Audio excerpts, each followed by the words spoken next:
And then let me get Instagram going. Go over here.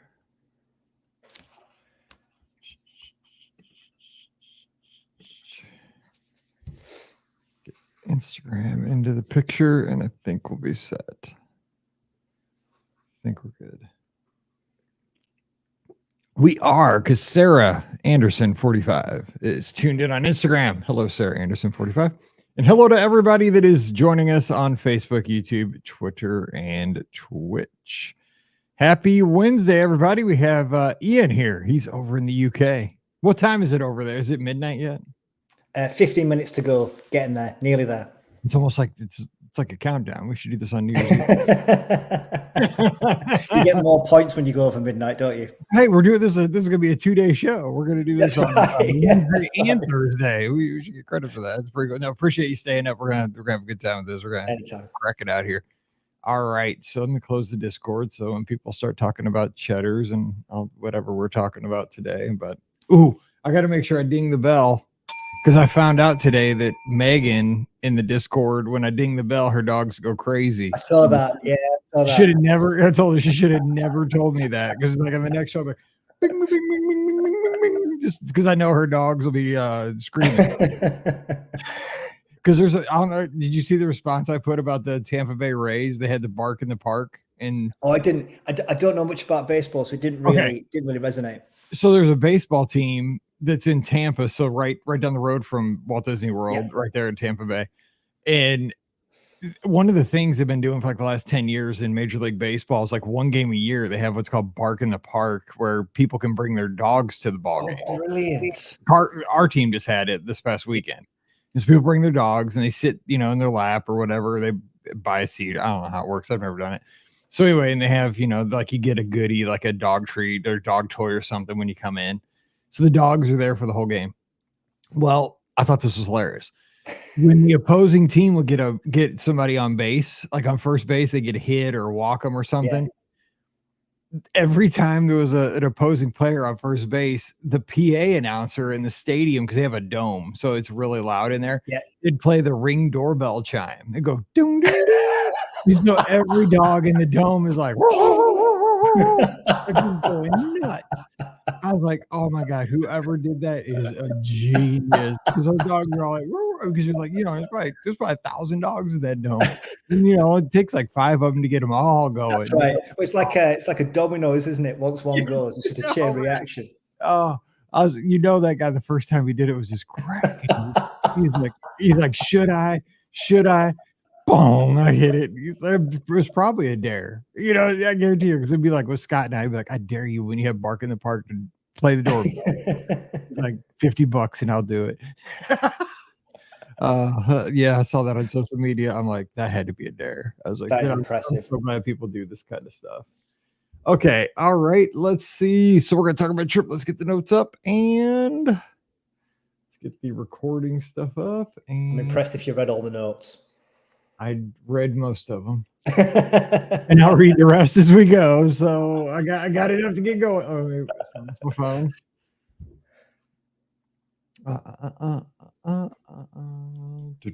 Recording podcast and mute.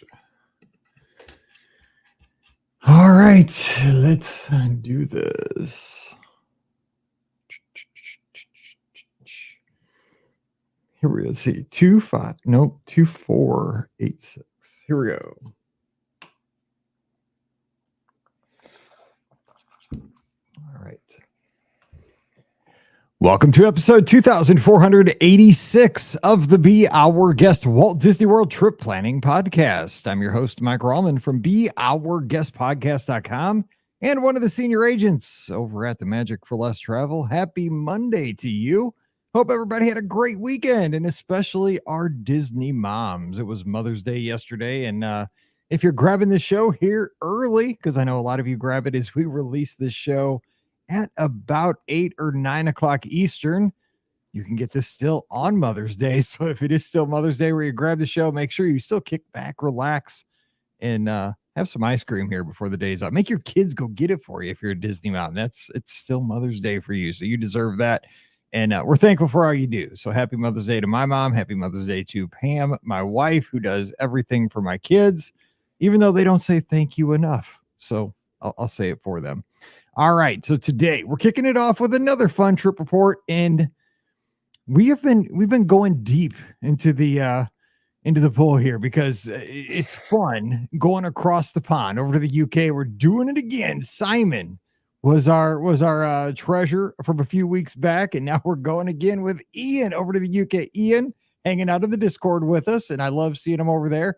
Ian, how's it going? Staying up late. This is another Be Our Guest podcast after dark. How's it going?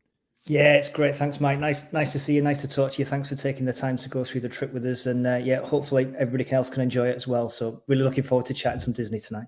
I really appreciate it because I know it's a sacrifice staying up late like this. So you're over in the UK. What part of the UK? Just so you can let the rest of us know. I'm here in the middle of the United States. I love learning a little bit more about the world. So tell us about your part of the world. Yeah, so I live in Manchester. So we're in the northwest of England. I originally grew up a little bit further up in Cumbria, which has got the Lake District, one of our national parks. We've been in Manchester now for over 20 years here with wife and kids. So it's a nice place to live. It's pretty down to earth. Pretty friendly part of the world. Nice to be away from two bigger cities. So yeah, it's a cool place to be. Could be a lot worse. Sounds like it must be kind of like, so it's not a hugely urban. Would you consider it kind of like what we call suburban here in the States, I guess? Yeah, so we're only about 8 miles away from the city centre, but we're about probably 12, 13 miles away from the Peak District, which is another one of the national parks. So it's quite a nice balance, really. You've got the big city stuff, which obviously the kids quite like, but I like to escape and get into the green stuff. It's nicer to be away from the buildings and all those sorts of things. Sounds very similar to us. We're about 20 miles away from the city of St. Louis proper, but we're pretty, we can go 20 miles west and we're in the boonies. It's cool, isn't it? It's nice to have the balance, isn't it? Exactly. We can go either way, it's cowboy boots if you go. Oh, is it? Our house and everyone's got cowboy boots on. You go right and we're boom, tall buildings. You got the Gateway Arch. You can see it in 10 minutes. Anyway. So let's talk about your Disney fandom again, because I always find it interesting for international folks. So how's that built into how you grew up over in the UK as far as becoming a Disney fan and how it's kind of continued throughout your life?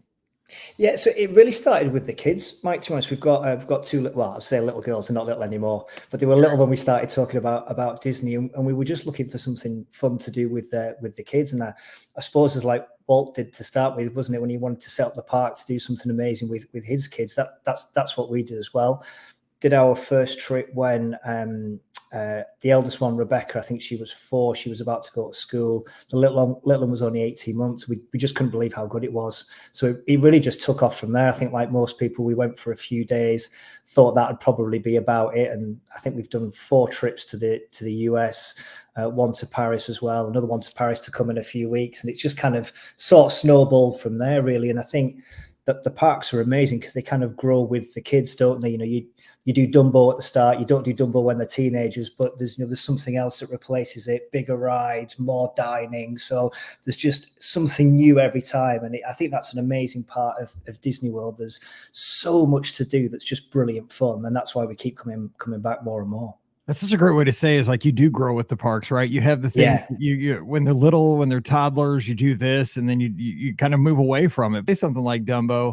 It is kind of funny because, I have girls as well, 2 girls, mine are now, and you hit it home, they were just little girls 5 minutes ago, and now they're 27 and 16. It's Friday, isn't it? It's wild. But, I remember, and I've posted pictures in the Discord, of Paige, the 27-year-old, when she was like 7 at the sign at Pop Century, when we used to drive the 15-hour drive down there, and, we'd ride Dumbo. But it's funny because it's great when it comes back around now that, we, as an adult now, we'll ride Dumbo again. And it's just like, it's like, wow, we used to ride this when you were, a knee high to a grasshopper, as we'd say around here. And now, as adults, we get to go back in that nostalgia kick, even though it's weird because back then Dumbo was like sitting in the middle of Fantasyland with no shade. And now it's in a different spot, but it's still the same thing. But, I think that's one of those things, though. It does evolve, but it still feels comfortable because you're going to the same place. You get new experiences, but you can always go back to the favorites at the same time. And the memories are so powerful, Mike, aren't they? Once it kind of pulls on the memories a little bit, and you start to talk to them about. I remember doing this with you when you were little, and you couldn't believe that you could make the elephant go up and down, and how excited you were. And it's stuff like that's kind of priceless, really, isn't it? You can't, as I say, you just can't buy that. And it's those experiences that you've done with your kids that make it really special.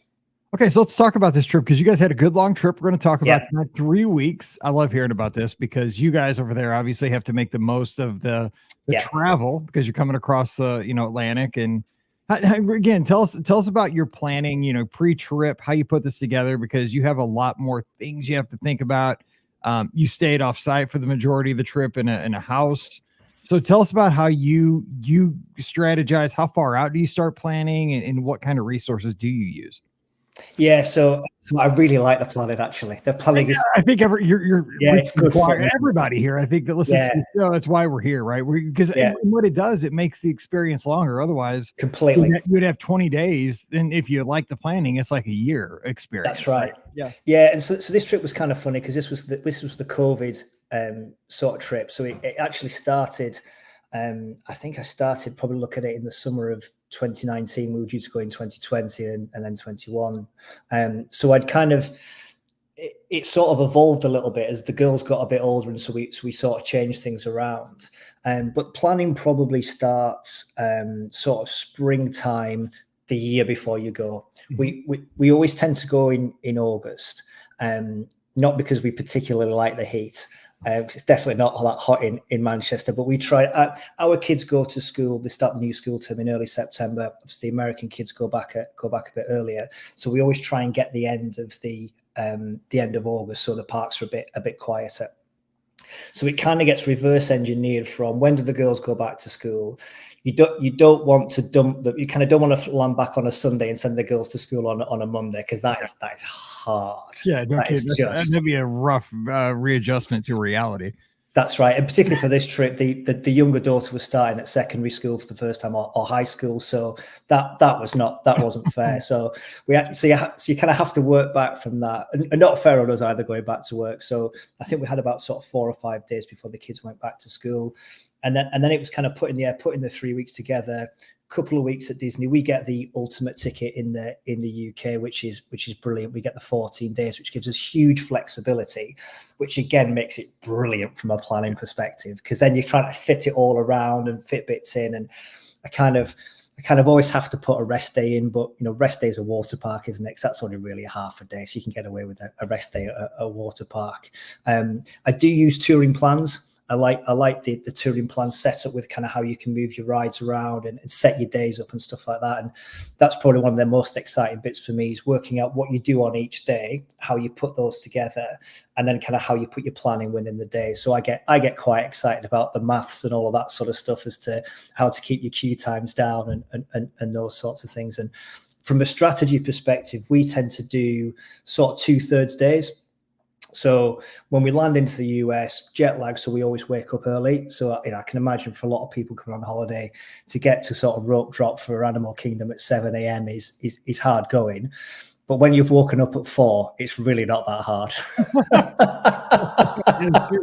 Advantage. So I'm like 3 coffees in, I'm bored, it's 6 a.m. What we're going to do? So it wasn't on this trip, actually. We did Magic Kingdom first, but we typically do Animal Kingdom first, because we're up and we're ready to go. And everybody's still a bit sort of jaded, but you're up and you're on it. So let's go for it. And so we would typically for the first week do kind of rope drop up to sort of mid-afternoon. So say like after the parade at Magic Kingdom. Second week we do the afternoon to the evening. So you're getting the best of the sort of the park opening and the park closing. Get your fireworks and stuff in the second half of the holidays. So that's typically how we do the planning. And I've become, particularly after this trip, a real fan of leaving the park after it's closed. You jump on a ride at the end, and that kind of slow walk out of the park when most people have gone, the park's all lit up. I think it's just lovely. It's absolutely wonderful. Animal Kingdom in particular is just breathtaking. You have given like 10 great strategies right there in like in this first little bit of the show, because I think, what you just did, and I don't think we've ever said this in the show. We've had quite a few folks from the UK come on over the years. is like you used the travel and the jet lag possibility like to your advantage, right? Yes.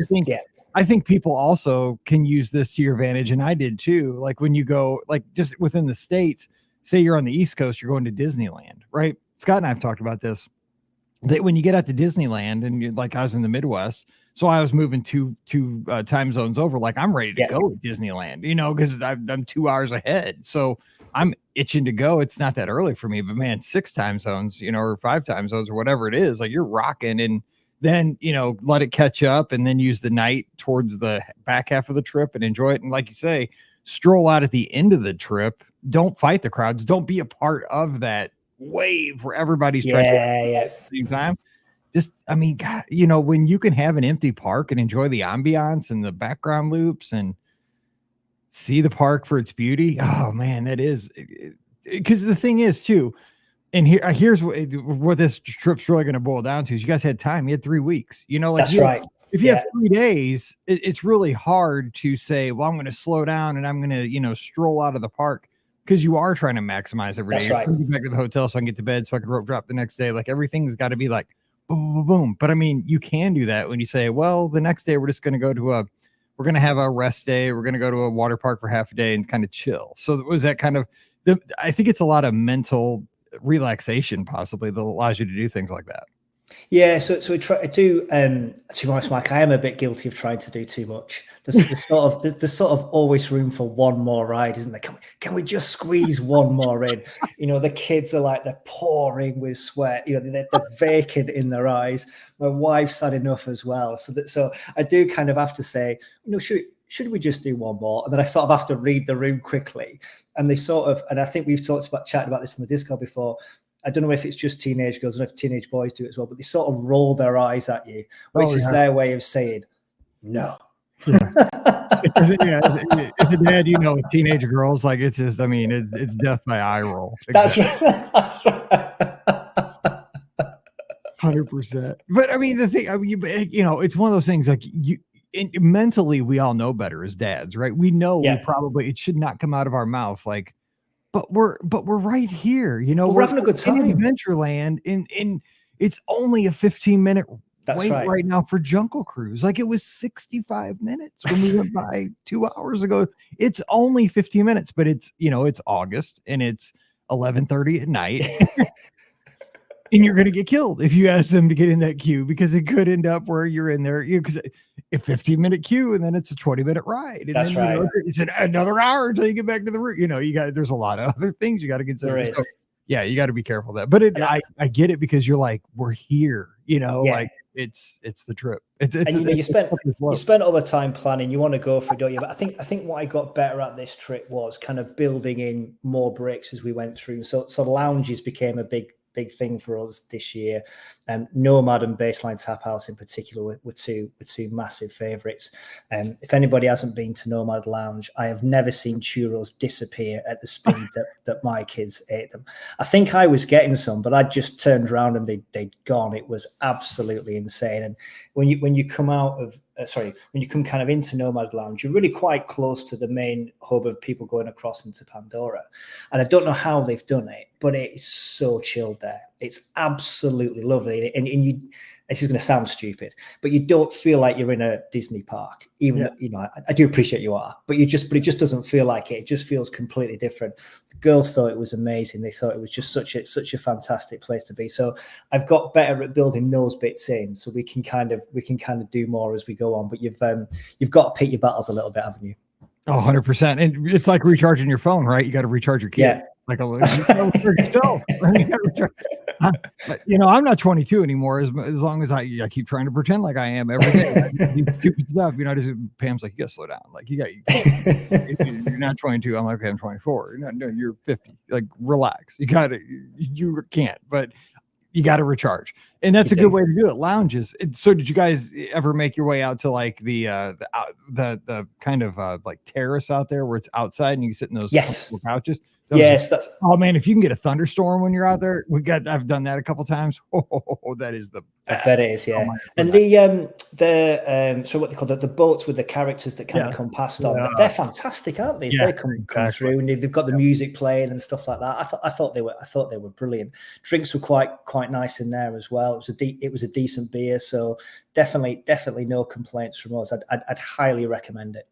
And we got a lot of folks who are fans of Baseline as well, including Scotty G and our friend Jared, who we're going to see over Memorial Day here soon. So, okay, so let's talk about because I'll make sure we sit here and talk and not even get into the details of the trip. But you guys came over, you stayed at a house like a lot of folks over there do because of the length of the stay. Yeah. How was that? Because I know that a lot of times you can get a house and offsite, and these houses, man, I've heard about them. I've never stayed in one. I always stay on site and stuff.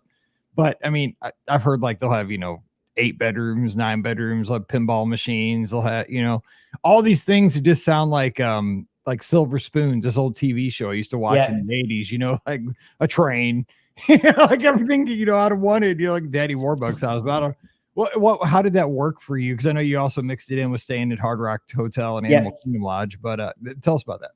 Yeah, so we quite like the villas. Obviously, from a cost perspective, it makes a big difference when you're coming across for a long time.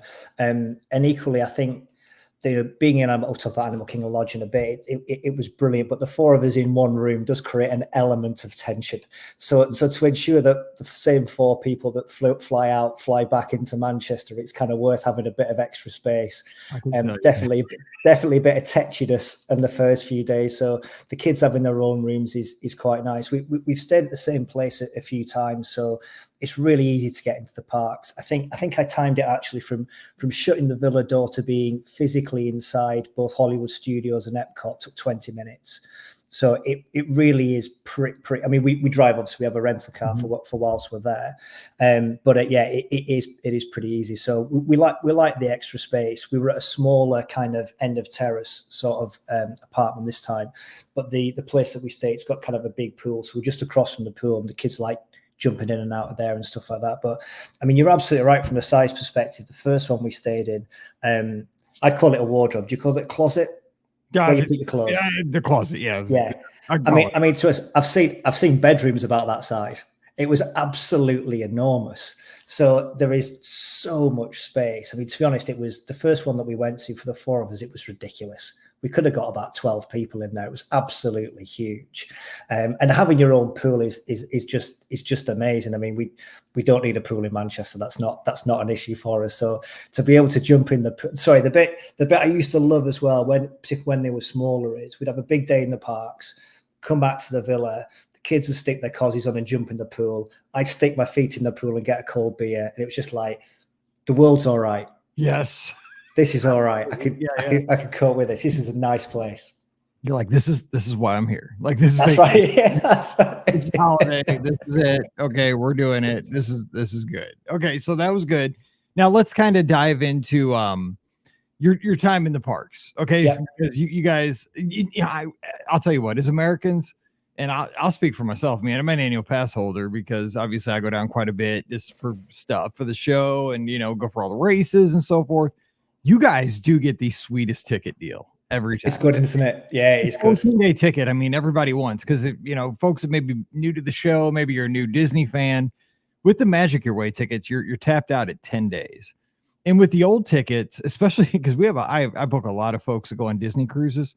There used to be a way that you could make, say you were doing, because I think a lot of folks that do Disney cruises like to go to Walt Disney World couple days before the Disney cruise, maybe do a 3 or 4 night Disney cruise and then go to Disney World a couple nights after. That's what I used to always do, right? I do a little bookend is what I called it, a little couple days in parks before, maybe a 4-night cruise and a little, couple days after, just to soften the blow getting off the ship. Well, now with your ticket, you can't really do that because like it expires, you get plus 2 days. So if you get a 3-day ticket, you got 5 days to use it. So if you buy it on the front end, it expires while you're on the cruise. So then you have to buy a new ticket, and it's, you can't, as you add the days, it gets significantly cheaper. So it just doesn't make financial sense to buy the ticket twice. That's just kind of Disney ticket math. But you guys have this sweet 14-day ticket over there. So that gives you the time and the able to do these kind of things. So when you talked about how you lay out your days and use touring plans and all that kind of strategy, breaking down your days. So how did you kind of strategize as far as where you wanted to go when, and tell us about each park? Like, what were your highlights and strategies, and especially Genie Plus usage? Because I doubt you use that every day, but I bet you use it some days. Yeah, so we did. I'll do Genie Plus last. Actually, we did that once. So since the last time that we went, there was quite a few new parts of the park. So last time we were there, we left just before Toy Story Land opened in Hollywood Studios. So with Toy Story Land and Galaxy's Edge, Hollywood Studios was almost sort of kind of 50% a new park, really. We're Star Wars fans as well. Well, sort of 2.5 of us are.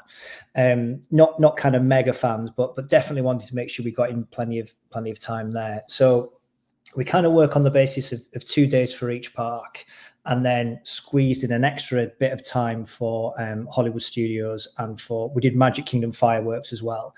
Again, you're absolutely right. With the flexibility of the ticket, we can kind of afford to just rock up an hour before the fireworks, do the fireworks, and then go home. It's quite nice, and it is. You get off. We got off the boat at Magic Kingdom. The weather hadn't been that good that day. We'd had a pool day, and we've been to Boma actually as well, which was amazing. But you get into the park and everybody just looks absolutely wiped. It's like Village of the Undead. You know, you can see it kind of. It's like, we will stay for the fireworks. Yeah. We're kind of clinging on with their fingernails. I've seen that. I know when you go in fresh, like say you go in fresh to so the or any park, like you go in like at 7:00 or something, like a dinner reservation or something like that, and you see people coming out. It's like, man, that park just whipped them to death. I mean, because because in my head I'm so evil, right? Because like I always picture like the commercials you see on TV, right? And everybody's so like perfectly dressed. That's right. Matching shirts, everybody's so happy and dancing down Main Street. I'm like, man, Mickey Mouse just took these people and just wrung them out today. they are just whipped. Because like sometimes the weather gets you. That's right. It's hot or it rained, and I mean, these people probably sit in a desk job all day. They've just walked 50 miles and they've eaten like heavy foods, like that cheeseburger they ate at Cosmic Rays that had mac and cheese on top of it. Man, that was a bad decision 4 hours ago. Like they're just hurting. It's like they've had like sugar, isn't it? I'm going to top up a bit. I'm going to have a bit more sugar and a bit more sugar, and then it just goes crash, and it's just like we're done. Yeah, exactly. and then somebody in the party is going, we are watching the fireworks. We are staying for the fire, and that's it. That's it. You've got to stay. That's 100% true. And you're just walking back in like, oh man, I just had a 3-hour nap back at Pop's. That's right. I haven't been in yet. I'm going in. I'm fresh. It's like a relief pitcher in baseball. Bring in the lefty. That's right. That's crazy. Anyways, go ahead though. You guys could have that flexibility. How about some highlights though from the Magic Kingdom when you guys were? Yeah. So Magic Kingdom, I think highlights would be really liked Haunted Mansion. We'd avoided that previously because the kids didn't like dark rides. So we did Haunted Mansion for the first time. That was cool. We did the evening magic hours as well, which was fantastic. Again, the kind of walking out the park at the end, the castle was all little blue, super. But the main reason for that was we wanted to do Tron at night, which was really, really, really, really impressive. It was brilliant. When you shoot up into the canopy and it's all lit up, that is absolutely class. The kids would kind of say that actually it's well worth at least an hour wait. I'm not sure I'm quite there. It is quite short. It's not the most exciting of queues either, but I think the ride vehicle makes a difference as well. It's quite unique, isn't it? And so yeah, so highlights from the Magic Kingdom would definitely be Tron. We think the fireworks are amazing. I'm not brilliant on the different types of fireworks. It was Happily Ever After, which we thought was great, but there is just something about being in the Magic Kingdom at night that's amazing. So yeah, it was a good few days in the parks. We rattled through quite a few of the rides. I tell you what, it did surprise me, Mike, actually, was we got one of the breakfast waffle things from Sleepy Hollow. Mm-hmm. And we mobile ordered when leaving Haunted Mansion and pretty much walked straight up and picked it up. The bit that surprised me was the queue of people queuing to order without mobile ordering, because I thought everybody would mobile order. I didn't think it'd be much of an advantage. There must have been a dozen people that we walked past. So it's it's still well worth mobile ordering. That's good. That's good for us that use it. Okay, shh. Don't say anything. Our secret still, it's still 2019 before COVID. Don't tell. That's how it was before COVID. I mean, I'm telling you what, man, I remember Casey's one day. No kidding. Like, I was like the only guy, man. Casey's was packed. Casey's corner there, the hot dog. Yeah. I mobile ordered. I mean, that place was a zoo. And I was like, boom, corn dog nuggets. I mean, I literally like ordered them, and 2 minutes later they were ready. And I'm like, yeah, it's amazing, isn't it? I am cheating. Do you have your smug face on? Exactly. Yeah, I was like, I'm gonna get arrested or something, because that was like, I have to be breaking the law, because I mean, people were just like dying for hot dogs, and here I am just like, because I mean, they even had to, like, on the window, like on the glass, it said pick up your mobile order here. But the thing is, it was so like built into the theme, like you couldn't really tell unless you read it. Yeah. It didn't stick out like some kind of, like, they taped a piece of paper on the thing that said pick up your mobile order here, like it was right there. But I knew to look for it. But yeah, mobile order great. So don't. But it's only great if everybody doesn't do it. So yeah, that's even better. So let me ask this too. You mentioned your girls. How much are they involved in the planning? Because they're 14 and 11. Yeah. So obviously they know what they like and they've been before. How do you guys, like, do they have input into what you're going to do?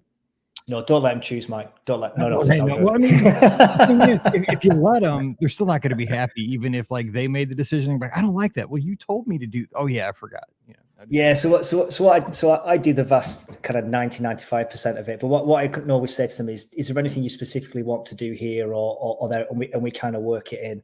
So, and this might be a surprise to a few people, but when we're at Magic Kingdom, for example, they always want to eat a Pecos Bills. So we pretty much always go there. There you go.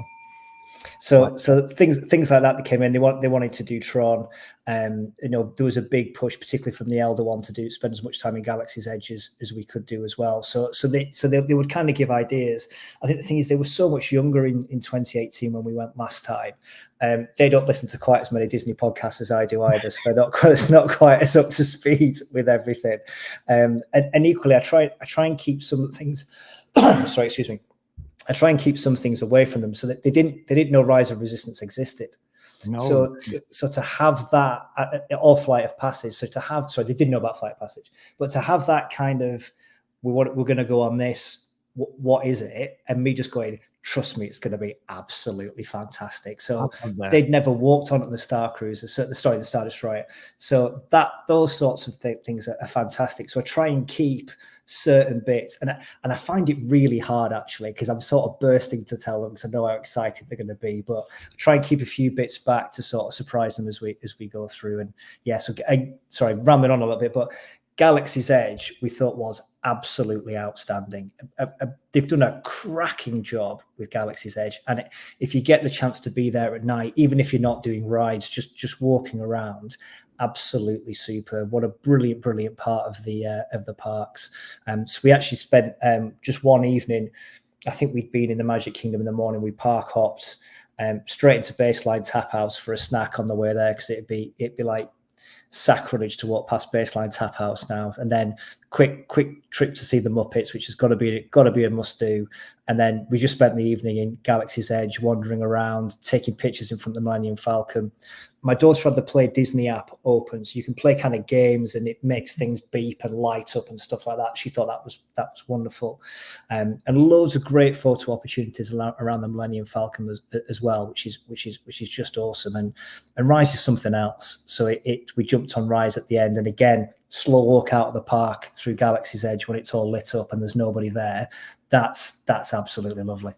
See, I give you credit, because I couldn't hold back something as large as Rise. I can't keep it secret for my family, because my problem is, in the build up to the trip, I have to talk about it, right? I have to talk about it at dinner. I have to talk about it when we're in the car, like I can't, like, I've tried. And, we have all these listeners that come on the show and they're like, yeah, I surprised my kids. I picked them up at school, and then we, immediately went to the airport, and they had this trip in their back pocket for 9 months. I'm like, how do you do that? Like, It's just you're just nicer, Mike. You're just more honest. We're just better at lying to our kids than you are. It's selfish with me because I want to be able to like talk about it personally, like because my head would explode to try to keep a secret like that. I am not a good secret keeper. Don't tell me. If it's an important secret, please don't tell me because like it's gonna kill me. No, I'm with you. I love Galaxy's Edge. I think it's so well done. And especially if you had that ace in the hole with Rise. And I'll tell you what, Scott would love to hang out base. He loves Baseline Tap House, like I said. So he loves to get that charcuterie board and all that good stuff there and snack on that and have his beer flight and all that good stuff there. So yeah, you guys it is outstanding people watching from there as well. So if you're looking for a people watching spot, being on one of the tall kind of tables and seats and tables around there, that's quite a cool place to be. 100%. Back when they used to have like a virtual queue for Rise, when you had to like do that to get on, like that was basically like the adult holding pen. Yeah, I can imagine. Yeah, you just go to Baseline Tap House and just get a beer flight and the charcuterie board and write out your time until your number got called. I honestly, God, I thought that's why they made the place. That's right. I was like, that's why this is here, so people can drink beer until they get to ride Rise. I mean, it's like perfect. It's it's like 300 strides from the queue.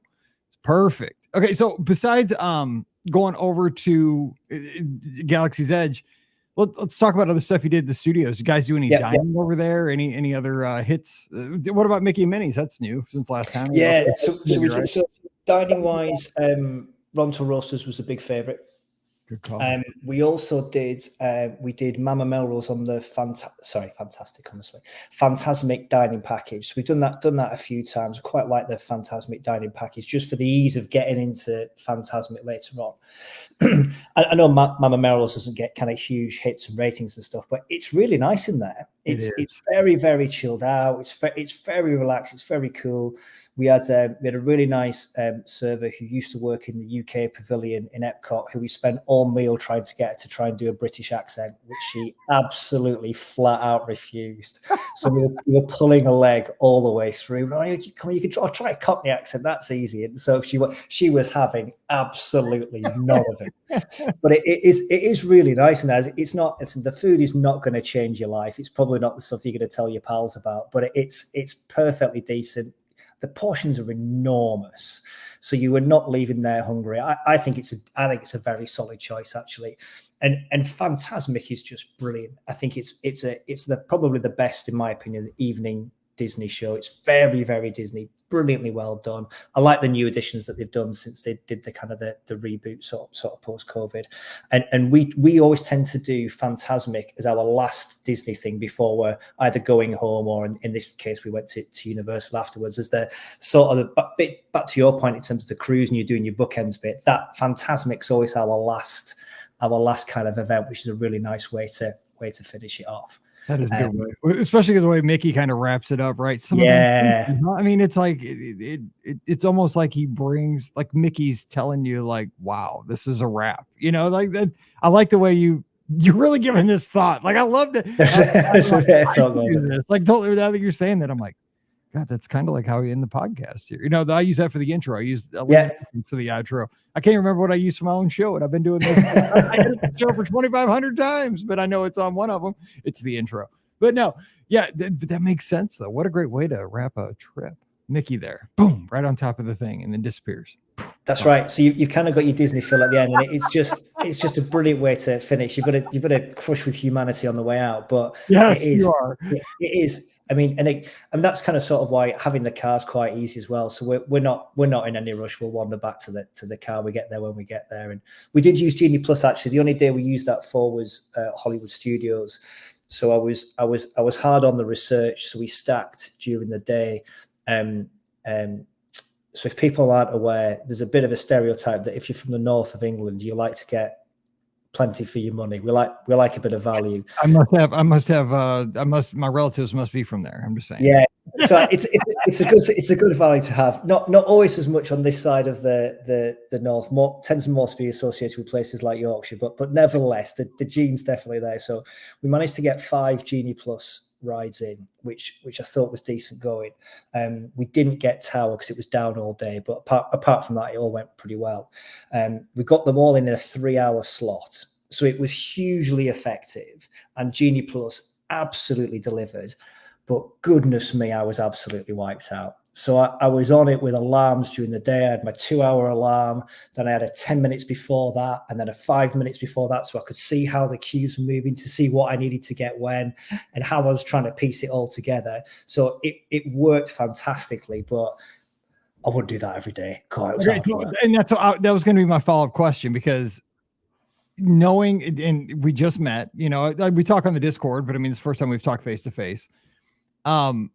Because people get enjoyment out of different things. We talk about trip planning. Some people hate the trip planning. Like my wife's like, I love going to Disney, but she doesn't listen to. She's listened to my wife and 2 daughters. Sum total of any Disney podcast, 0 that they've ever listened to, including the show. They don't care. They just like go down into the studio and do your show. They don't listen. Like, this is how it is. But they enjoy going to Disney. But I was wondering, with your personality, just from what we've been talking here, if maybe you like that Genie Plus kind of challenge, if that maybe enhanced your day, like it's almost like people that love solving crossword puzzles, right? Or Sudoku puzzles or something like that. Like, was that something you enjoyed, like trying to manipulate the Genie Plus system throughout the day? Or was it something like, I wish I could put my phone down and not have to worry about this and make it I just want to get in as many attractions as possible, but this is like too much, like always having to babysit the system to get the most out of my money.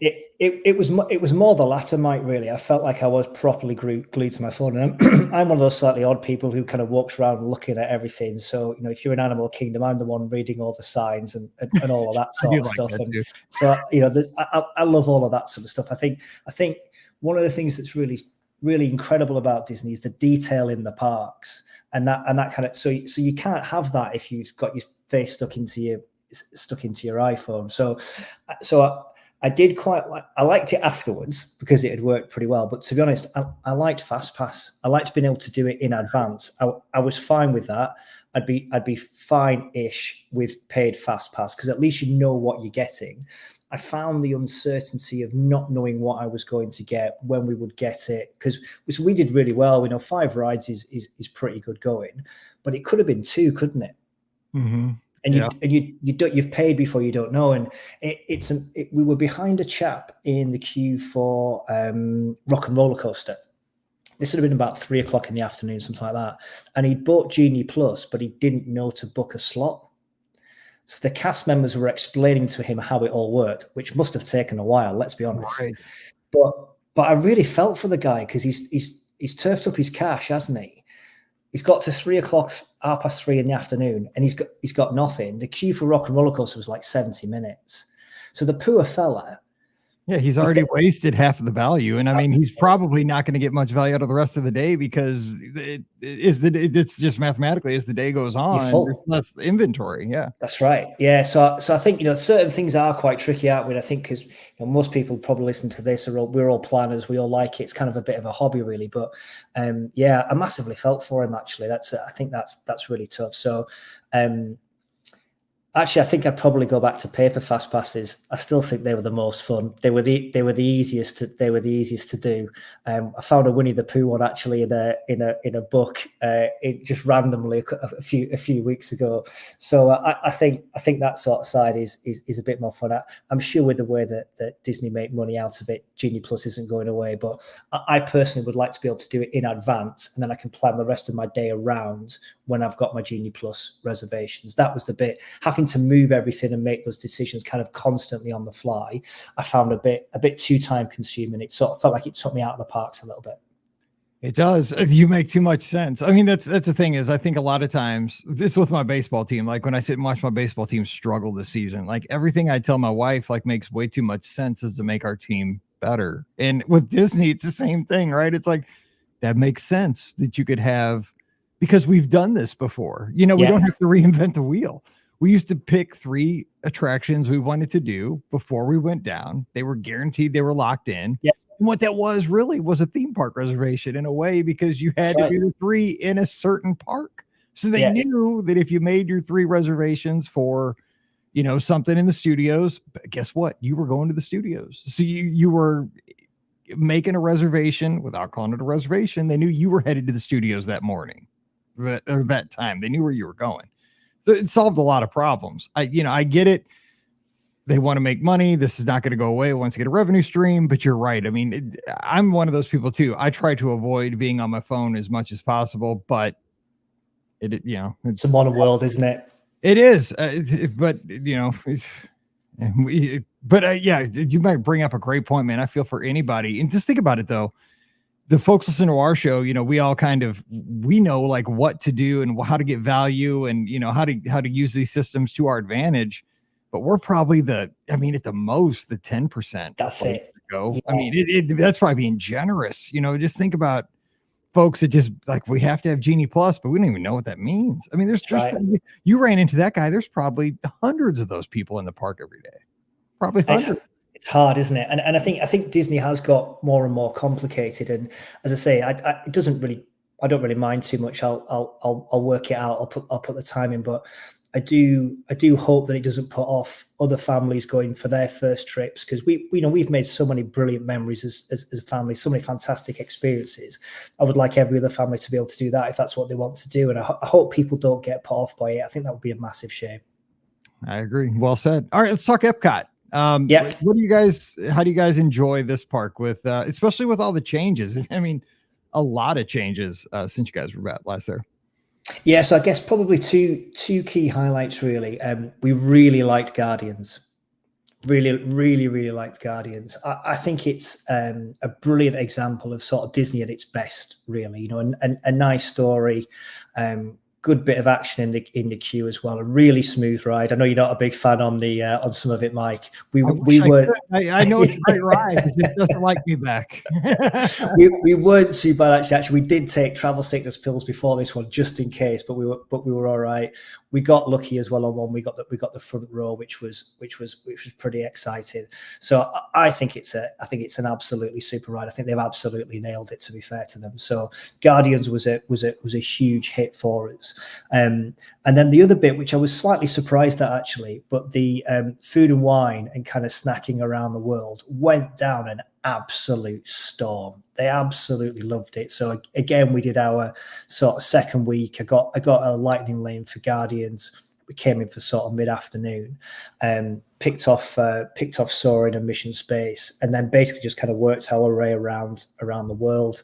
We did the Fry bucket place near Test Track to start with, and basically just try and get bits to share as we went along. And it was just a fantastic afternoon, bit by bit. I'd done a bit of research, so I knew there's types of sort of pavilions in the different countries that we'd hit off. But the kids thought it was fantastic, just picking the different places and wandering around. And we finished the evening with a croc glass, sat on the floor playing Uno, waiting for the fireworks, and that was great fun. And I really like Epcot for the fireworks. I don't think it's necessarily the best fireworks show, but with everybody being spread out, It's a lot more chilled out. It's a lot easier going. As I said, we were playing Uno, sat on the floor between the four of us before we go. You're not doing that in Magic Kingdom on Main Street, you get trampled on.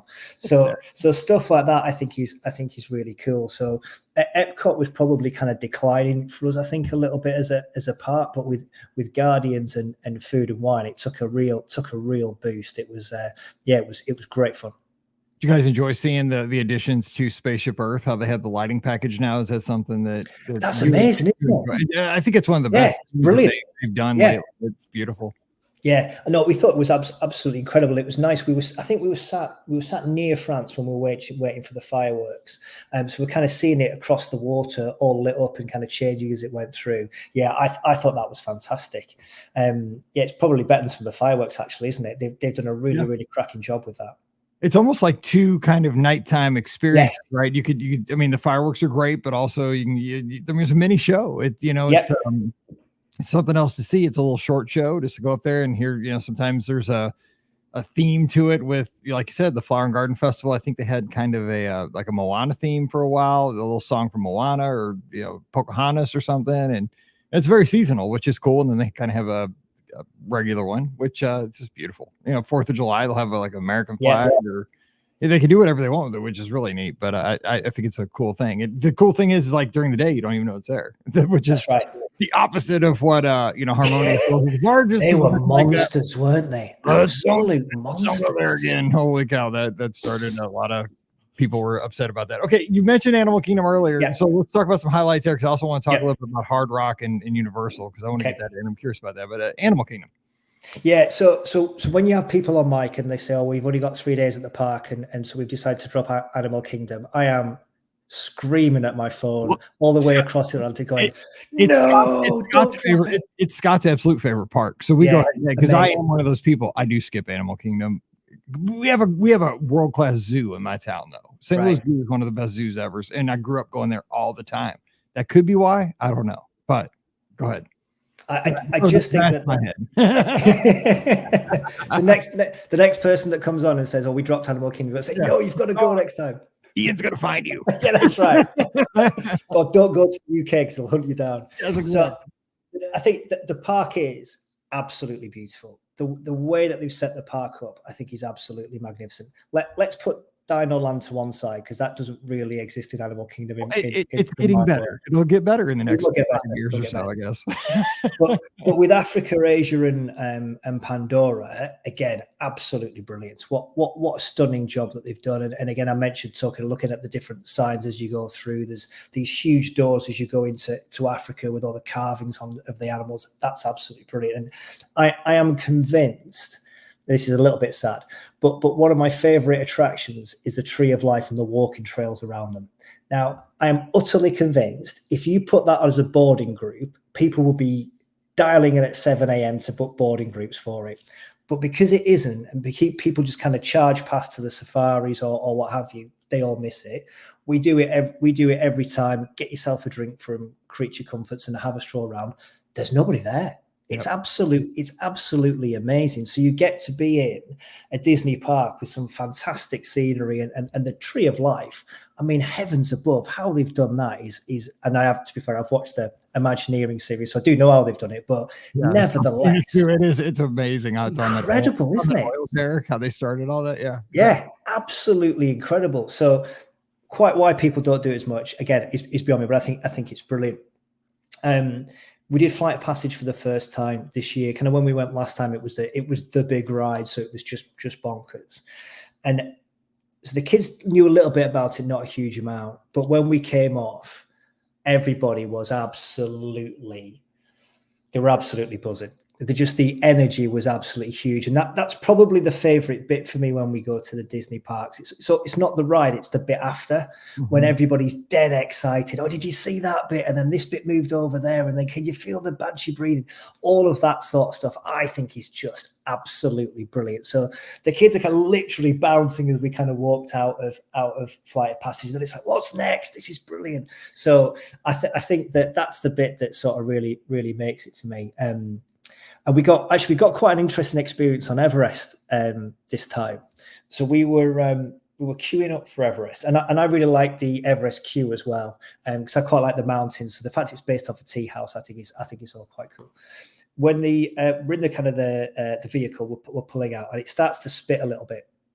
So it's kind of done its usual Florida thing. So it's not too bad, and so we're kind of trundling up into the hill. And then sort of picks up a little bit. I know it's going to happen here. So you're in. So I'll try not to do any spoilers, but you're in the mountain, and then you come out of the mountain. And between us coming in and going out, the rain went from sort of patter, patter, patter to woof. So when you shoot out at 70 miles an hour or whatever it is, that was quite an experience. So. Brilliant fun. We got battered. We got absolutely battered. You got a face full of rain. So I'll be honest, it was a little bit uncomfortable, but brilliant fun. What a unique sort of way to do the ride. So I think there was another car after us before it kind of stopped. So they weren't letting people on, which is a real shame because you could sell tickets for that. Everest in the rain. They'd be able to chuck us $5 and we'll take you on in the rain. There'd be people queuing up to do it. It'd be absolutely fantastic. You're right. That's an enhanced experience. It's like it's 4D, isn't it? When they kind of chuck the rain at you and stuff like that in the 4D cinema. Or it's like a Cali River Rapids equivalent Expedition Everest like mashup kind of experience. That's right. Like, like two attractions, one ride. But you just get 70 mile an hour in there as well, rather than being sat in your seat. I love that happened to me one time on Test Track, man, and it hurt. Did it? we came through those doors and you could just see the sheets of rain. I was like, are we doing this? It's almost like going into a wall, isn't it? It's like you're going through a waterfall. I didn't think this thing ran in the rain. Yeah. Nobody is sleeping at that point. Doesn't matter how tired you are. You are absolutely switched on with that. So that was absolutely brilliant. Really nice memory. And I think like the safaris are great, aren't they? The safaris were always. We got really lucky. We saw a hippo out of the water, which was awesome. There was a rhino kind of walked to the back of the car where we were, and we're like, at what point do we shout to the driver that rhino is really, really close? So that was absolutely brilliant. It was a British family behind us as well, and we were all kind of looking at each other doing.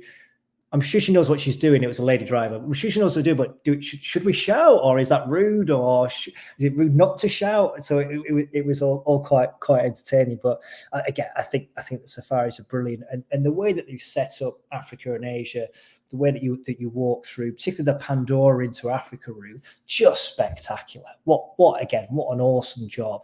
That's the one park I think where I could happily walk round and not do a ride and still have an absolutely amazing day. I could probably do it at Galaxy's Edge as well, but that's the one part where I just think just being in the park is incredible. It's hard to get that experience anywhere else. Very well said. Some of our races go through Animal Kingdom, and it is beautiful to run through. Other than the fact that it is, because the pavement isn't even. It's not flat, is it? It's not. They make it kind of rough to match, to give it theming, right? Like an old, African town. Yeah. And when your legs are tired, it's really easy to fall in there because that is of a toe or something. But it's beautiful, like running through all that. I do enjoy running through that park. It's because just like you said, just being in there is almost enough. But I love the safari. I love seeing the animals. So and you're right, going from Pandora to Africa along the water, that boardwalk, long bridge, beautiful. Especially when those flotillas go by with the characters. Bonus. Sometimes you get to see them. Okay, so kind of transitioning over. You stayed over at Animal Kingdom Lodge. So we talked about the house, but y'all stayed at the lodge. What'd you guys think about that? Oh, it's fantastic. Really, really cool. So I wanted to stay somewhere that was completely unique. So when I was doing my research, actually, I was interested when I was listening to Scott a few weeks ago, because Coronado was my kind of pick before we settled on Animal Kingdom, and I just thought it would be, as I say, a very unique experience. And then the dining was kind of another factor as well. So it is quite big. That didn't particularly bother us. The kind of the walk down, we were quite far down the corridor, but that, to be honest, Mike, that was great because you've got the different lookout points as you go along. Mm-hmm. I tend to wake up first before everybody else, so I jump out in the morning, grab a coffee, and sit on one of the rocking chairs in the lookout points as the sun came up. What a lovely way to start the day. It's just me and the giraffes chewing on the grass. That's perfect. Absolutely. I mean, that is perfect vacation right now. I could have almost gone back to bed. I was done at that point. That was just the best bit. So that was brilliant. I think one morning I got a Guardians boarding group sat just outside the lobby in there. The lobby's beautiful as well.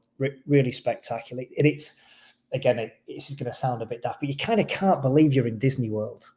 Because where's the craziness, where's all the noise, and where's all the people? It's such a serene experience. I get that it's a bit further out. As I said, we had a car, so that didn't particularly bother us. But if you've got on a plane from Seattle to Florida, it's not that far to Animal Kingdom, is it? Come on now, you can get in an Uber and get across. It's pretty far, but I would guess. I mean, people would say that, but I don't know. I think Disneyland's pretty far away from me, and I'm already halfway. But yeah, no, but you're right. I mean, when you go to Animal Kingdom Lodge, it is otherworldly. I mean, you are disconnected. I say this it's weird because it's the two lodges. Wilderness Lodge. When you stay at Wilderness Lodge, you are so close to the Magic Kingdom. Yeah. Yet when you're back at that resort, whether you're sitting at Geyser Point, you're in the pool, you're sitting on your balcony in your hotel room, I mean, you can hear the wind whisper. That's You can hear the wind whipping through those what are those, fir trees or whatever they are, the kind of Christmas trees with the needles. Yeah. You can hear that. And I mean, but if you listen to, you can hear the train whistle from the Magic Kingdom. It's wild though. It's so peaceful. And the Magic Kingdom and all the madness is maybe 3 miles away. That's right. It's wild how Disney can do that. It is. I don't know how they do it. I don't know how they manage to create that kind of serenity in what is basically a completely bonkers place for all good reasons. But people everywhere. Yeah, it's absolutely and there's a lot of people in Animal Kingdom Lodge. It's a big old place, but it never felt busy. Even kind of around the pool area, that's pretty chilled out as well. So yeah, I think if you're after a slightly different experience, if you don't mind being a bit further out, Animal Kingdom Lodge is spectacular. There's quite a lot of theming, but I'd say it's quite understated and subtle. So it's not, it's definitely not in your face, but if you look for it in lots of different places, and it's absolutely everywhere. So I thought it was spectacular, Mike. I thought it was an absolutely brilliant place. That's so well said. The Lodge, every Disney fan needs to give it a shot, even if you think, oh man, I'm still a Pop Century person because I like the vibrant colors and I love Mickey Mouse everywhere. Give Animal Kingdom Lodge a shot. Do a weekend, do 2 nights, do 3 nights, because you will be sold. It's a different kind of theming, but I think everybody would appreciate it. You don't have to stay Savannah. You don't have to go with a super expensive room. You can stay in a standard view room because, like you said, just walk down to the lookout points and you can sit in a chair. There's a lot of places to go and observe the animals. You don't have to sit. Having a Savannah view is awesome, and you got a balcony to sit on in the morning. If you can, that's great, but you don't have to. There's a lot of chances to see the animals there. That's right. We didn't have a Savannah room. The price hike was just too much. It was just too much. So we asked for a partial Savannah room, which we got. That did us fine. If we hadn't have had one, don't get me wrong, I'd rather not have been sat over the car park. But that aside, there's plenty of opportunities to see around. You're absolutely right. You just got to walk around a bit. So it's a beautiful place. And the other reason that we picked it as well was we were already there for 2 nights. I wanted to have a few different dining options. So Sanaa and Boma, we hit on sort of respective nights. Which one did you prefer out of those 2 experiences? I'm curious, because a buffet as opposed to like a table service restaurant. Boma's kind of it can be louder. It's more, you got to get up. There's more energy, I think, in that restaurant. Sanaa is more chill over at Kidani Village, smaller part of the resort. What'd you feel? What'd you like better? I thought Boma was insanely good. I thought it was almost good there, yeah. It was almost ridiculous. Now we did go. I think that we went for our evening meal. So I think the sitting started at 5, and I think we were in at 5. We were like the 3rd or 4th family in there, so it didn't feel busy. To be honest, it was getting busier as we were leaving, but it was just absolutely brilliant. So. Typically, particularly, I don't know if it's the same in the US, but in the UK, generally buffet meal will be a little bit frowned upon. It's probably going to be a bit cheap and nasty, kind of big volume. It'll be a bit cold and a bit rubbish. Absolutely none of that. The meat was just brilliant. Actually, I had a big plate full, and I was about to walk away, and there was a gentleman who was kind of carving the beef, and he said, "Oh, would you like some of this, sir?" And I said, "Oh no, mate, I'm absolutely fine. I've got tons." And he went, "Are you sure?" You're going to offend the man. Take the beef. So I went, God, and he was right. It was just bonkers. I mean, it was just absolutely melt in the mouth stuff. I mean, I had a bit of salmon as well to sort of show there was no hard feeling. Even that was good. Even the vegetables were good, Mike. They made the vegetables interesting. The coconut rice as well. Honestly, absolutely fantastic. Now, so excuse me, I'm not a huge desserts fan. I don't think that the desserts were that exciting if you didn't, I think they've got the zebra domes there. But that's not my bag really. But that didn't worry me. I'm not hugely into that. But if that is your thing, maybe not as good. But honestly, the kids haven't stopped talking about Boma. If we went back and didn't go to Boma probably twice, there'd be an absolute outrage.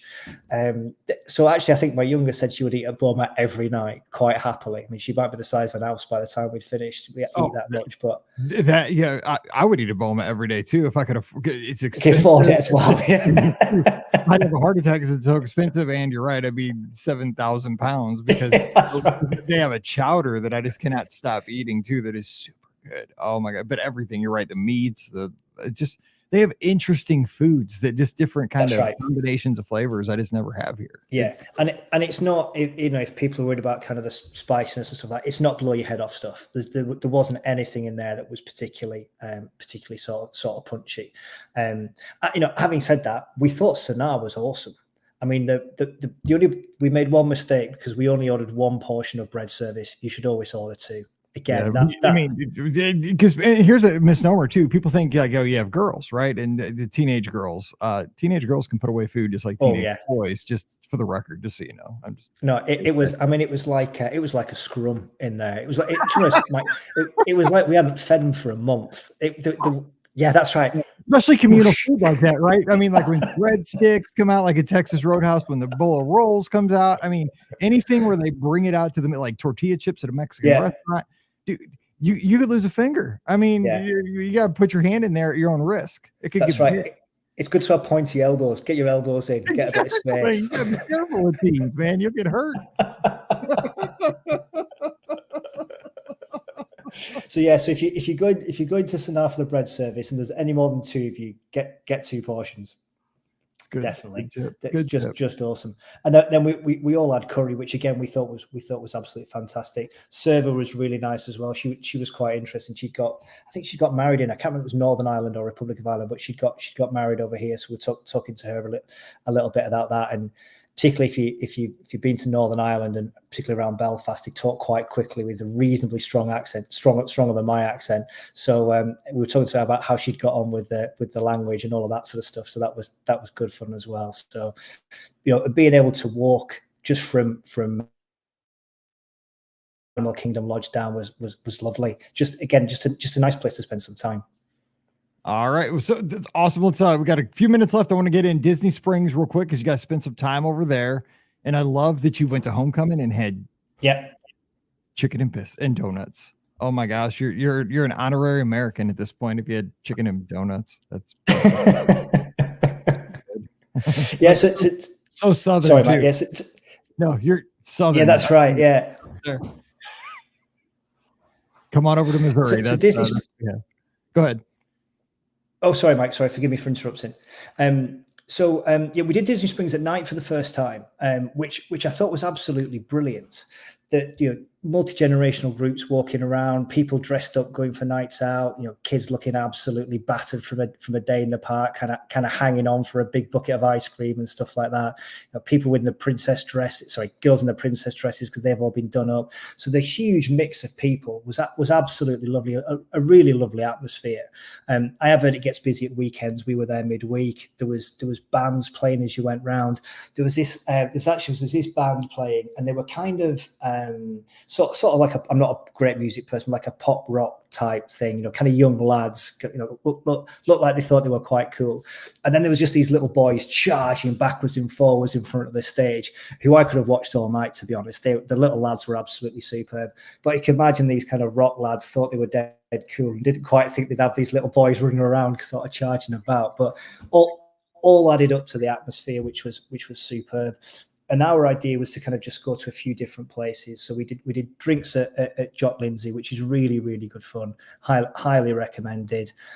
Burger at Deluxe Burger.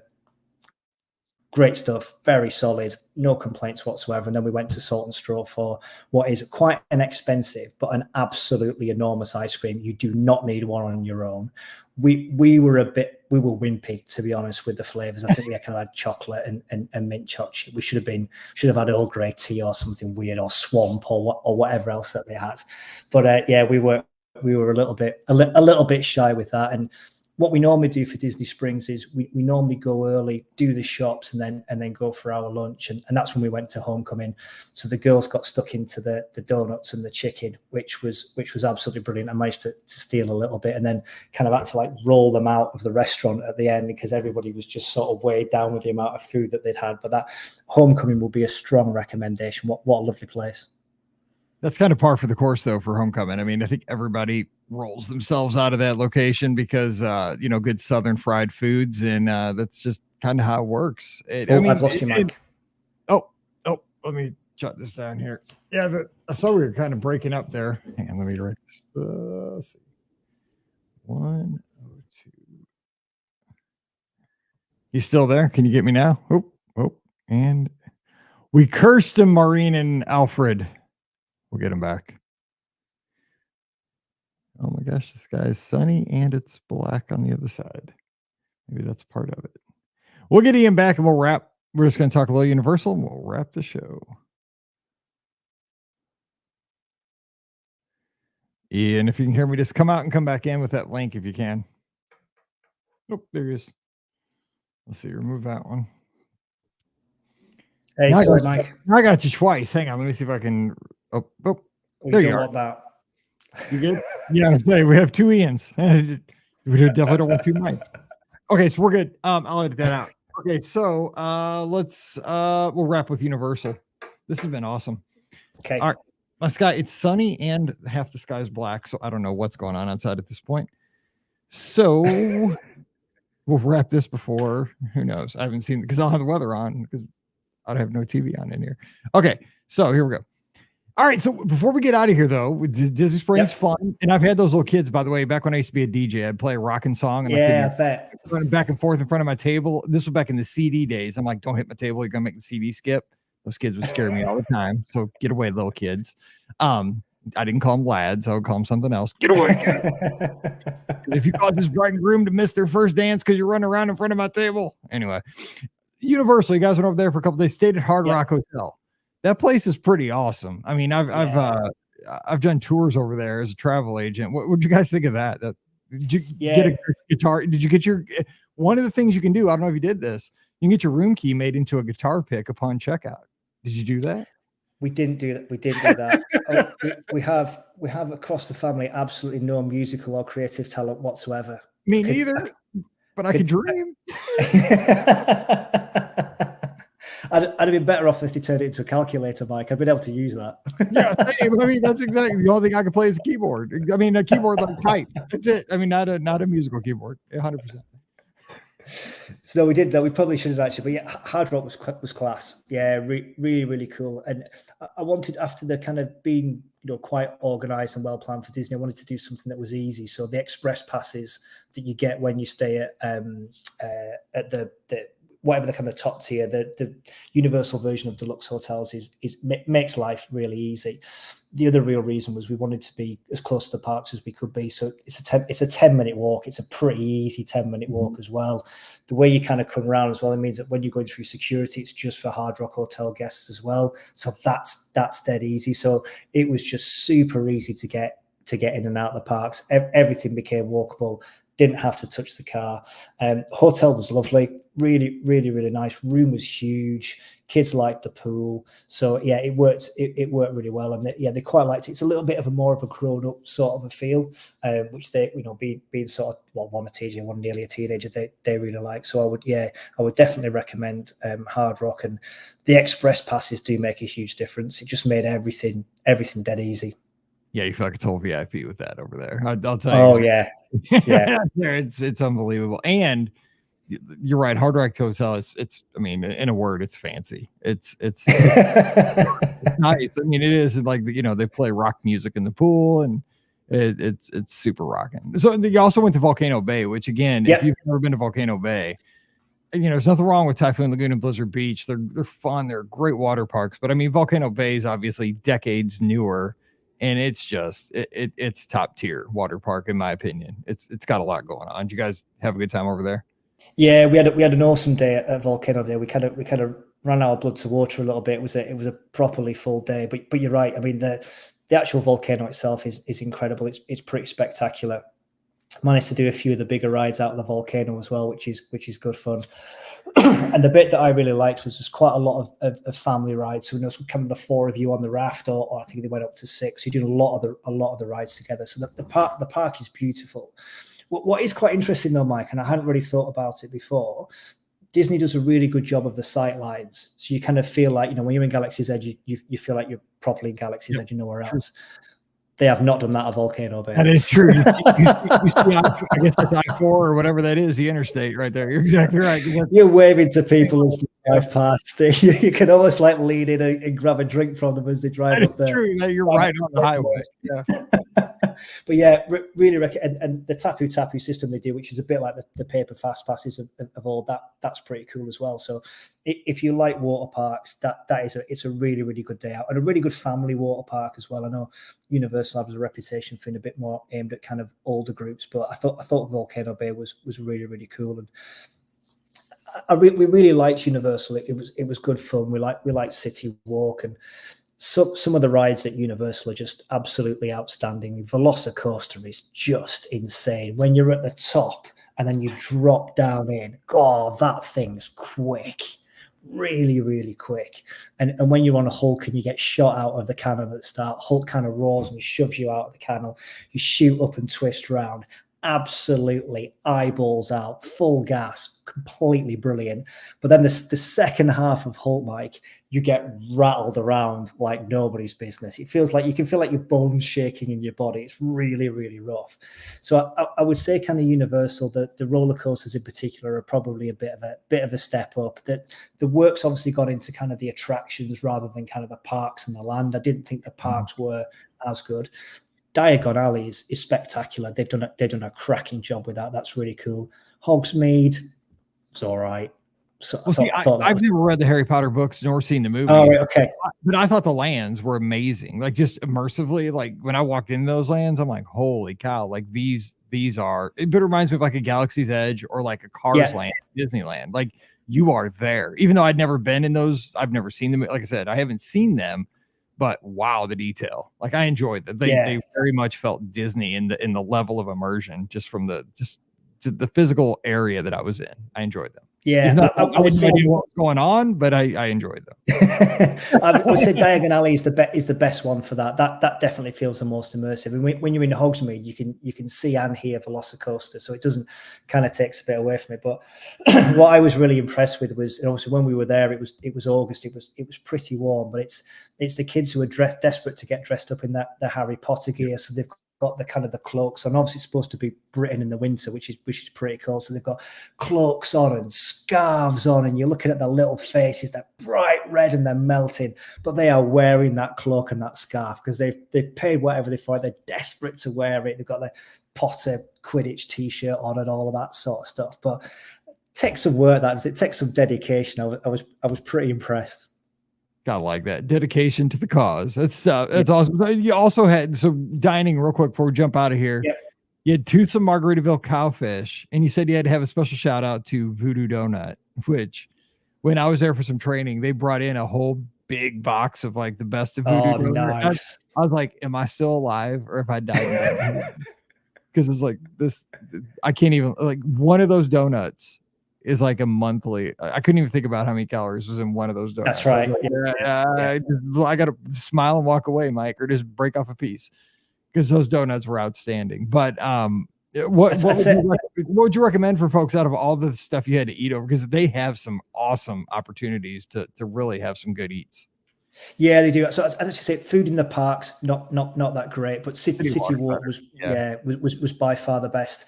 I would say Cowfish was really, really, really, really cool, really good fun, and helps if you've got kind of a meat eater and somebody wants to have the kind of the sushi. The Bogushi was excellent fun. Definitely recommend that. And then probably Toothsome. Actually, we did make the mistake of having a burger and then trying to share one of those enormous milkshakes. Don't do that. That's just way too much. I personally by myself finished one of those shakes when we were down there on a train. Did you? And I had to go back because we were staying at Cabana Bay. I was staying with my good friend Ben, who's another agent at the Magic for Less. I just remember I had to go back to the room and work. And I was like, I gotta, we wrapped for the day. Like the training, I walked over to Toothsome. I said, the one thing I want to do here while I'm here, I've always seen those shakes. Yeah. I'm like, get me one of those shakes, but I'm not going to eat the whole dang thing. I'm just going to get some pictures for social media and just take a couple sips. Right. So I go into Toothsome's, get it to go. I'm like, I'm just going to walk back on that path to Cabana Bay, one of the Value Hotel, which is kind of like top country. And darn if I didn't drink or eat that whole thing. I mean, it had like a piece, like a full-size piece of cake or something, like a brownie or something. Bonkers, isn't it? Like jacked into the thing, and it's a gigantic shake. I mean, it's like half a gallon of shake. It was the biggest thing. It was like a souvenir cup somewhere. Oh, it's around here somewhere. But I'm sitting there and I was still like drinking on it when I was talking on the phone to Disney reservations. She's like, "Are you okay?" I'm like, "Oh, my stomach hurts." She's like, "Why is your stomach hurt?" I'm like, "Cause I think I just finished a whole shake from Toothsomes." She's like, "Are you kidding me?" Cause they're all down in Florida, all the reservations for Disney. She's like, "Oh, Mike, like in one sitting?" I'm like, "That's right. I'm dead, aren't I?" She's like, "Yes." She's like, "Let's finish this call so you can just go to bed." I reckon it's probably what do you reckon, about half a marathon's worth of calories in one of those. I was like, "Oh, yeah, do not recommend," but they are good. They look really great on social media. But yeah, no, but I can't believe you had a burger too. Oh my gosh, mercy! But you were sharing. You're sharing. Well, we shared the milkshakes. I mean, which ones we didn't finish them. We didn't. We probably got about half. We had about a quarter each in the end. The burgers were excellent, but again, the portion sizes were just crazy. Now, so there's a table next to us had a piece of like chocolate cake for their dessert. It was like half as big as I am, and I'm 6'2". It was absolutely insane. It's completely bonkers. Well, everybody's doing that now, because then after that we saw like Beaches and Cream over at Beach Club started doing the same thing with they have the souvenir cups with like you got to shake everything. It has to be a shake, but then you have to put a whole nother dessert on top of the shake. It's got to be a piece of pie, or like you said, like a birthday cake slice. My wife always says it's never enough. That's what she always says, like it can't just be a hamburger anymore. It's got to be a hamburger with an order of mac and cheese, or That's right. That's got to be like a 3-pound hamburger with an order of mac and cheese and a side of onion rings on the burger. It's never enough. And I don't know if it's like an American thing. Maybe you guys don't do that over there. Maybe you guys are better off for it. But it's definitely happening here all the time. No, there's definitely a bit of that. It's things like you can't just get a beer anymore, can you? It's got to be a craft beer. When did everything have to be or artisan bread? Because it can't just be normal bread. Yeah, for real. I'm a plain guy. Like I don't need all the fancy stuff. Like Wonder Bread is fine. That's right. That's absolutely right. I'm old. So okay, we got to wrap because we're going a little bit long. But man, what a fun vacation. And just like our chat's saying, another home run of a guest here from the UK. We're so blessed to be able to have this show where we can talk to Disney fans all around the world. Folks like you're staying up into the middle of the night to share this incredible story so that we can all have a great Monday and a great week listening to this trip report, going to our favorite place, slightly different perspective on how you travel. As we wrap up, though, any final, like a final story, a final memory from the trip, maybe a tip you want to give our audience? How do you want to leave everybody? Because I'm sure everybody's smiling and going to have a better week because we started it off here with such a great perspective on an awesome Disney trip. Well, that's a tough one, Mike, isn't it? To kind of wrap it up with one thing at the end. I have got a tip, but it's boring, so I'm not going to say that one. But you can throw that in too if you want. I don't mind. Oh, okay.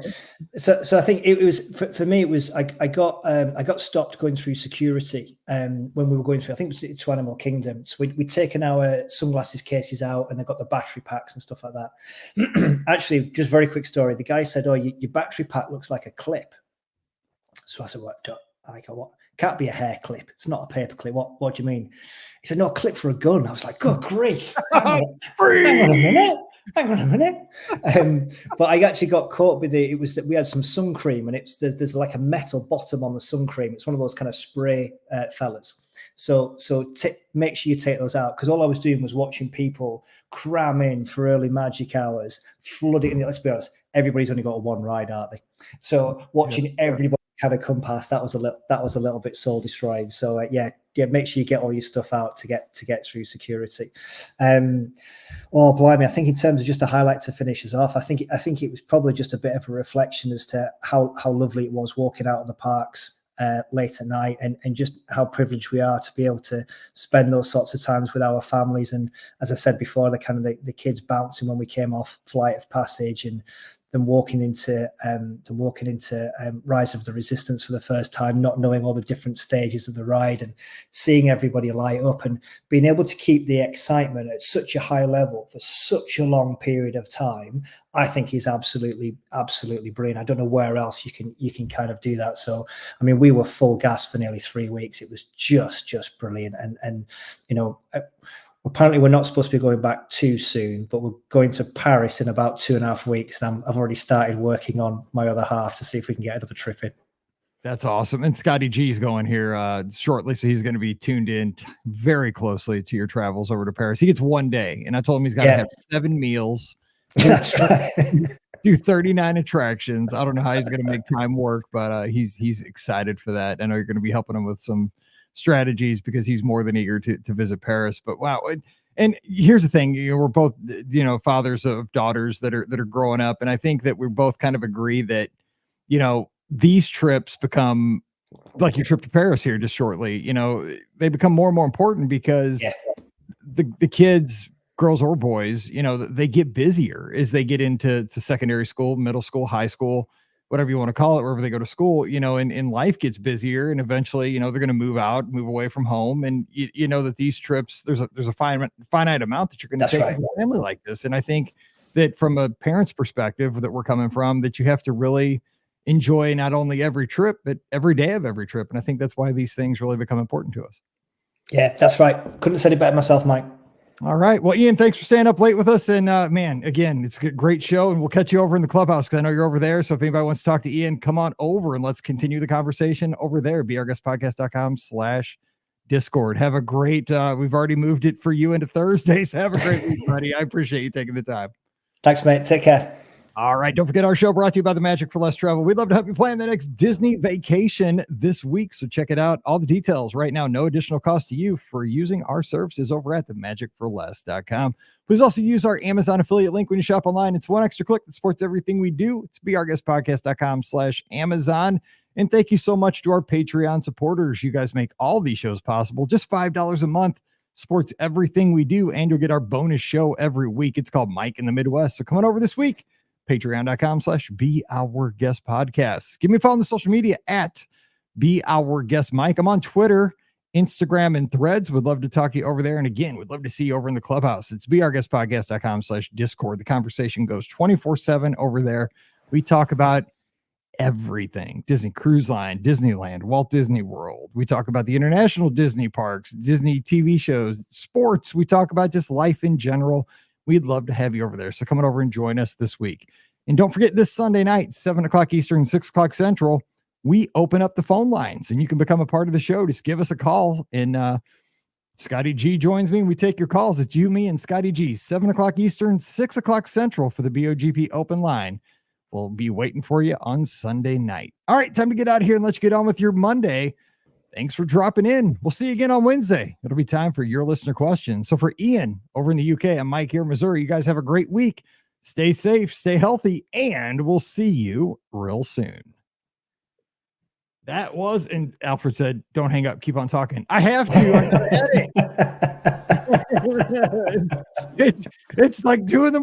for Ian. Come on, Alfred, you get to go to bed tonight. He's killing us. No, Alfred's nice. So I appreciate it, Ian. It's so good to talk to you. What a great show. I appreciate it. Oh, no, thank you, Mike. Thanks for doing the show as well. I was thinking before I came on, I reckon I've been listening to you now for nearly 5 years. Some marriages don't last that long, do they? It's kind of amazing, really. So right. Thanks for doing this. So it's great fun. It kind of helps keep us connected as well. So it's brilliant fun. Nice to meet you. Hey, I just made a new friend, and that's what this is all about. I mean, life is about making friends, and I just made a great one tonight. So if you ever need anything, you let me know. And it's awesome having a friend over in the UK again. It's good. I love this. It's unbelievable. So I appreciate it. Nice to meet you, mate. Take care. Take care. Talk to you. See you over in the Discord. All right. See you. Now. Bye. Bye.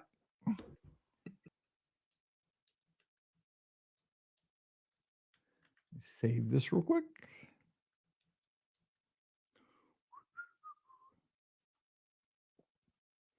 All righty. I'll see you guys soon. Sunday night. Have a good week, everybody.